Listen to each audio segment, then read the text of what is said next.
उत्तर नागपुर में किसी प्रकार के स्वास्थ्य, स्कूल, बाकी सब चीज़ें, ग्राउंड, ये सब मुझे दिख नहीं रहा कि जो डेवलप हुआ है करके। रास्ते डेवलप नहीं है, झोपड़पट्टियाँ डेवलप नहीं है, और अनेक चीज़ें जो है ये सब हमारे वंचित भाइयों को तकलीफ जा रही है, इसलिए मैं उसके लिए खड़ा हूँ। आपको यानी पार्टियों ने भी ऑफर किया था, लेकिन उसके बावजूद आप अपक्ष हैं। पार्टियों तो मुझे तो ऑफ़र किया था, मगर मैंने सबको बोला कि भैया आप सब एक रिपब्लिकन के नाम से आप एक जगह आ जाओ और अपनी ताकत बढ़ाओ। मैं अपना नाम वापस लेने को तैयार हूँ, और सभी को मैंने मैसेज डाला, फ़ोन डाला, मगर कोई एक जगह आने को तैयार नहीं था। दोनों उत्तर नागपुर में यानी पूरे नागपुर जिले की अगर बात करते हैं हम, तो उत्तर नागपुर में ही जो विधानसभा क्षेत्र, वहाँ पे 26 उम्मीदवार मैदान में है, चुनावी मैदान में। क्या लगता है आपको, ये वोटों का जो बंटवारा जो हो रहा है और इसका फायदा किसी और को हो रहा है जो हमारे विरोधी है, आपका क्या आकलन है? बंटवारा करने के लिए तो खड़ा किया जाता है लोगों को। ये जो इलेक्शन है, वोटों का बंटवारा हो इसके लिए खड़ा किया जाता है, मगर हमारी जो रिपब्लिकन जनता जो है, हमारे समाज के जो पढ़े लिखे लोग हैं या जो भी है, वो नहीं समझ पा रहे कि भैया हमने एक होना चाहिए करके। जब तक कि हमारी पांचों उंगलियां एक जगह नहीं आएंगी, जब तक कि हम किसी को जिता नहीं सकते और खुद अपन जीत नहीं सकते। आप निर्दलीय हो, आपकी ब्लूप्रिंट क्या है? मेरा तो ऐसा है कि मैं स्वतंत्र इसलिए खड़ा हूँ कि भैया मैं कुछ लोगों की सेवा कर सकूँ और अच्छे काम कर सकूँ, और मैं काम करते आ रहा हूँ। और अभी से नहीं, मैं 1976 से, जब हमारे पिताजी रेलवे में सर्विस करते थे, तो एक उनके मन में आया तब कि भैया धम्मचक्र प्रवर्तन के दिन जो लोग आते हैं तो भूखे जाते हैं, तो ये उन्होंने एक नींव रखी है भोजनदान की। अब वो नींव को मैं अभी कंटिन्यू कर रहा हूँ। अभी 48 साल हो गए उस भोजनदान को, धम्मचक्र प्रवर्तन दिन जो आते हैं। और जो बाबा साहब की फ़ोटो जो लगी है रेलवे स्टेशन पे, वो मैंने लगाया हूँ। ये अभी मीडिया के माध्यम से बता रहा हूँ, वैसे तो मैं मीडिया के सामने कुछ बोलता नहीं। और जो बाबा साहब की जो फ़ोटो है और नीचे जो पोर्च है, उसके नीचे में बाबा साहब और भगवान बुद्ध का शिलान्यास जो ग्रेनेड पे लिखा हूँ मैंने, वो मैंने ऐतिहासिक काम करके दिखाया है लोगों को।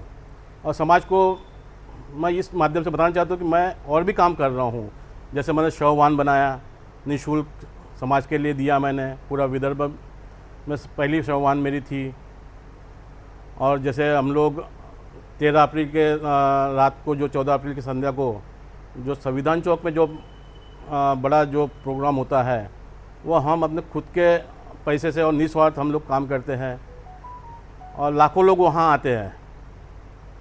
और हम लोग, हमारा एक YBMS करके एक संगठन थी, जहाँ बेजनबाग में हमने बड़े बड़े स्टेज और बड़े बड़े कलाकार 200 बनते हमारे जो विदेश से आए थे, उनके लिए भी बहुत बड़ा हमने ऐतिहासिक काम किया। श्रीलंका से हमने अस्थियाँ लेके आई थी, और अस्थियों में लाखों लोगों ने उस भगवान बुद्ध की अस्थि के दर्शन किए। ऐसे बहुत बड़े हमने ऐतिहासिक काम किए। जैसे हमने बुद्ध गया में बम ब्लास्ट के समय हम यहाँ से 100 लोग गए थे और वहाँ निषेध किए थे हमने।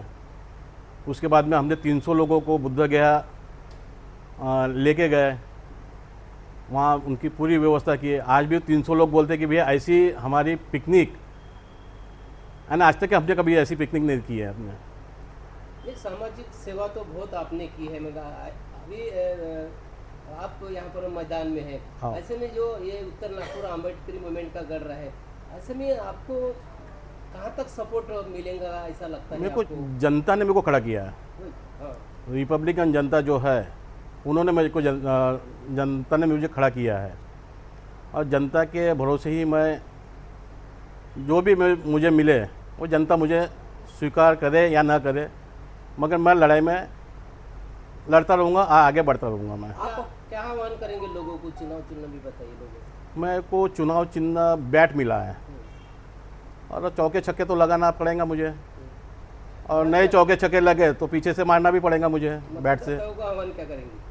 मतदाताओं को बस हाथ जोड़ के विनती करूंगा कि भैया उत्तर नागपुर में जो चढ़वड़ ख़त्म हुई है बाबा साहब की, उसको ज़िंदा रखना है हमें। और रिपब्लिकन पार्टी के नाम से जो दुकानदारियाँ चल रही है वो बंद होके एक जगह आना चाहिए सबने। आपने कहा कि आप सामाजिक चळवळ से जुड़े हुए हैं, अभी आप राजकारण की ओर मुड़ रहे हैं। सामाजिक संगठनों का, क्योंकि चुनाव का खेल है, सामाजिक संगठनों का जब तक सपोर्ट नहीं होता तब तक उसको वोट नहीं मिलते। कितने सामाजिक संगठनों का आपको सपोर्ट है, या फिर कितनी राजकीय पार्टियां जो है जो आपको सपोर्ट करना चाहती हैं? नहीं, मुझे तो कोई राजकीय पार्टी सपोर्ट नहीं कर रही है, मैं अपने दम पे लड़ रहा हूँ। और सामाजिक पार्टियाँ जो है वो अभी धीरे धीरे जुड़ेंगी, मैं भी अपना कारवा लेके जाऊंगा तो सामाजिक पार्टियाँ भी मेरे से जो प्रभावित होंगी वो मुझसे जुड़ेंगी। नहीं, लेकिन चुनाव को अभी 10-12 दिन ही बचे हुए, इतने कम समय में आप कितने सामाजिक संगठन जुड़ पाएंगे? और दूसरी सामाजिक जो आप कार्य करते हो, आपको क्या ज़रूरत पड़ी, क्या ये पड़ी कि आप राजकीय इसमें एंटर कर रहे हो? देखो, राजकीय इसमें जाना, मुझे ऐसा लगता है कि उत्तर नागपुर बहुत मागासला है और मैं अब समाज का काम तो कर रहा हूँ, मगर जब तक कि मैं सत्ता में जाऊँ, जब तक कि सत्ता में नहीं जाऊँगा तो उसका उत्तर नागपुर का विकास भी नहीं होगा। ऐसा कौन सा ऐसा बड़ा प्रश्न या समस्या है जो उत्तर नागपुर को उसको मुद्दा बनाकर आप जनता के सामने लेकर जाओगे? और देखो, मैं तो एक तो 30 साल नौकरी करते हैं गवर्नमेंट के लोग, सरकारी नौकरी करते हैं, मगर उनकी पेंशन बंद की है सरकार ने।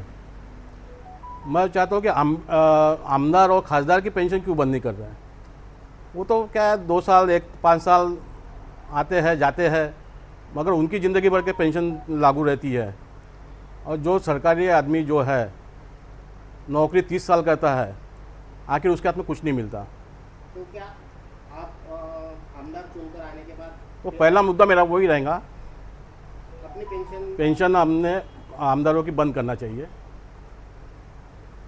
उत्तर नागपुर में नितिन राउत के ऊपर में अम्बेडकरी समाज नाराज है, क्योंकि उन्होंने आवड़े बाबू स्मारक, उनका काम पूरा भी नहीं हुआ तो उनका उद्घाटन कर लिया है और लोगों को ये बताया कि वह ये मैंने किया है, जबकि वो काम सामाजिक नहीं हुआ क्या है। दूसरी बात है, वैसे राजा कुबरागढ़े, उनको भी ये मतलब हस्तगत किया है, मतलब वो कब्जा कर रहे हैं, मतलब बौद्ध स्थल हो गए, राजा बाबू कुबरागढ़े हो गए, आवड़े स्मारक हो गए, और वहाँ पे उनको कांग्रेसीकरण कर रहे हैं।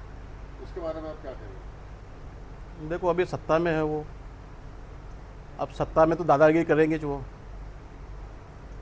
सत्ता में रहने के बाद में तो उनकी दादागिरी तो चलेंगी, जो भी है सत्ता में रहेगा, या नितिन राउत साहब रहे या माने साहब रहे, ये तो अपनी दादागिरी करेंगे। और चालू हो कंप्लीट होने के पहले वो जो कर रहे हैं तो लोगों को भ्रम पैदा कर रहे हैं।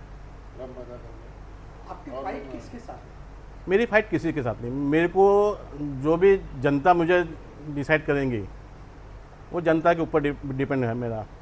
मैं फाइट किसी से नहीं कर रहा हूँ, मेरे लिए सब बराबर है।